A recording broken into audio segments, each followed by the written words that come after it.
I stood there, frozen, my heart pounding in my chest. The sound of the lock clicking into place echoed in my ears like a gunshot. My eyes darted to the door, then back to him. Jake was grinning, his face lit up with a strange, manic energy that sent a chill down my spine. "Jake, what are you doing?" I asked, my voice trembling. I tried to keep it calm, but the panic was already creeping in. The bright yellow sleeveless top I was wearing felt suddenly stifling, clinging to my skin like a second layer of fear. "Oh, come on, Mia," he said, still grinning. "Relax. It's just a little joke. I thought it would be fun to lock the door for some privacy. For our movie night."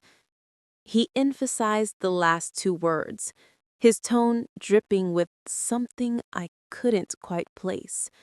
Excitement? Anticipation? Something darker? I swallowed hard, my mind racing. This wasn't like Jake. Sure, he was always a little quirky, a little intense, but this was different. The way he was looking at me, the way his eyes gleamed, it was unnerving. "Jake, please unlock the door," I said, forcing a smile. "This isn't funny." He laughed, a short, sharp bark that made me flinch. "You're so serious, Mia. Lighten up. It's just the lock. What's the big deal?" He turned away from the door and walked over to the brown sofa, plopping down onto the cushions. The pillows bounced slightly, and I noticed the snack bags scattered on the floor near my bare feet. Popcorn, chips, candy, the works. "Come sit," he said, patting the spot next to him. "I've got all your favorites." I didn't move. My feet felt rooted to the spot, my mind screaming at me to run, to get out, to do something. But the door was locked, and Jake was between me and any other exit. The room felt smaller now, the walls closing in. "Jake, I don't think this is a good idea," I said carefully, taking a small step back. "Maybe we should just reschedule?" His grin faltered, replaced by a frown. "Reschedule? Mia, we've been planning this for weeks. You've been so excited about it. Don't ruin it now." I blinked, confused. "Ruin it? Jake, you locked the door." He shrugged, leaning forward to grab a bag of chips. "It's just a lock. It's not like I'm keeping you prisoner or anything." He ripped open the bag and held it out to me. "Here, have some chips.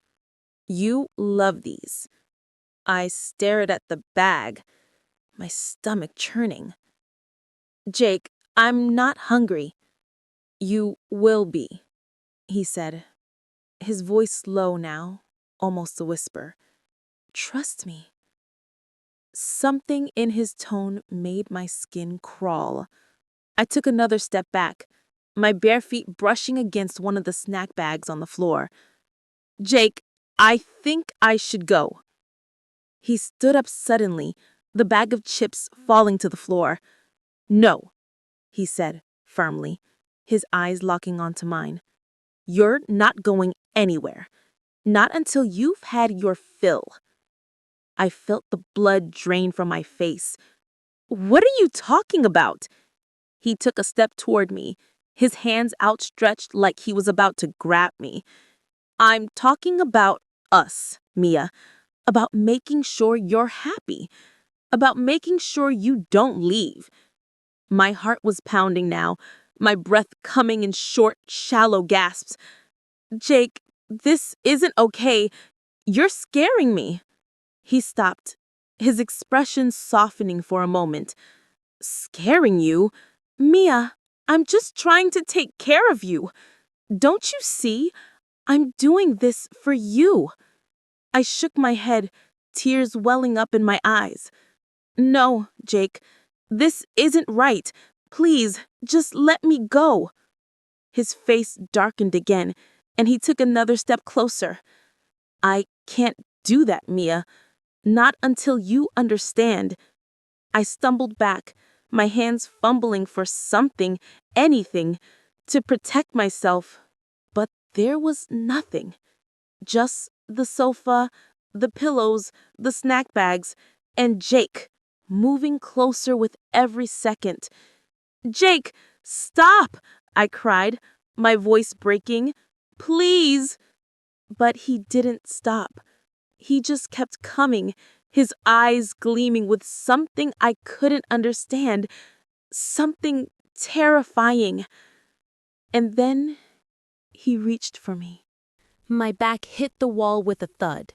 Jake loomed over me, his breath hot and uneven. The bag of chips crinkled in his grip as he shoved it toward my face. Eat, he demanded, his voice tight.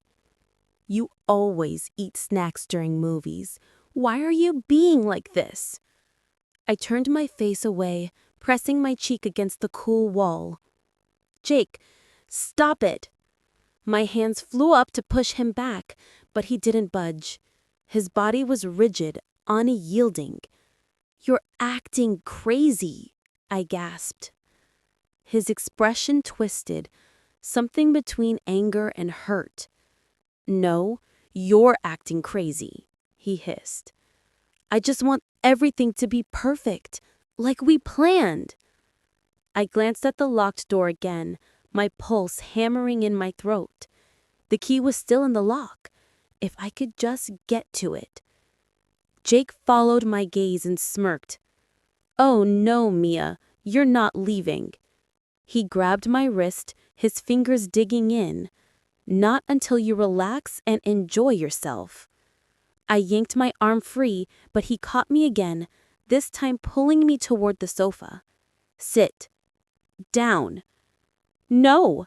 I twisted, my bare feet slipping on the scattered snack bags. A bag of popcorn crunched under my heel, sending kernels skittering across the floor. Jake's grip tightened. Why are you making this so hard? His voice cracked, almost pleading. I just wanted tonight to be special. Special? I choked out. You locked me in. For us, he snapped, so we wouldn't be interrupted. I shoved against his chest, but he barely moved. His free hand grabbed a fistful of candy from the coffee table. Here, he said, holding it out. You love these. Eat. I don't want it. I slapped the candy from his hand. Brightly wrapped chocolates rained onto the floor. For a second, Jake just stared at them. Then his face darkened. You're ungrateful, he muttered. After everything I did to make this nice for you. This isn't nice. This is insane. His nostrils flared.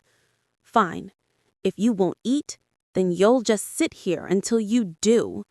He pushed me onto the sofa, his weight pinning me down. I kicked, my foot connecting with his shin. He grunted, but didn't let go. Stop fighting me. Let me go, I screamed, twisting under him. My elbow knocked over a soda can, the sticky liquid spilling across the coffee table. Jake's eyes flickered to the mess, and in that split second of distraction, I lunged.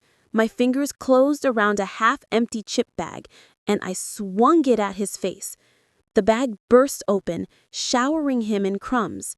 He recoiled, coughing. What the hell? I didn't wait. I bolted for the door, my bare feet slapping against the hardwood. My hand closed around the key. Jake grabbed my hair from behind, yanking me back. No! I screamed, clawing at his arm. He spun me around, his face inches from mine. His breath smelled like salt and artificial cheese. Then 2 loud bangs echoed through the apartment. We both froze. Another bang. The door rattled. "Hey," a deep voice boomed from the other side. "Everything okay in there?" Jake's grip loosened just enough. I sucked in a breath and screamed, "Help me!" The door shuddered under a heavy kick. Jake's eyes widened. "Mia, wait!" The lock splintered.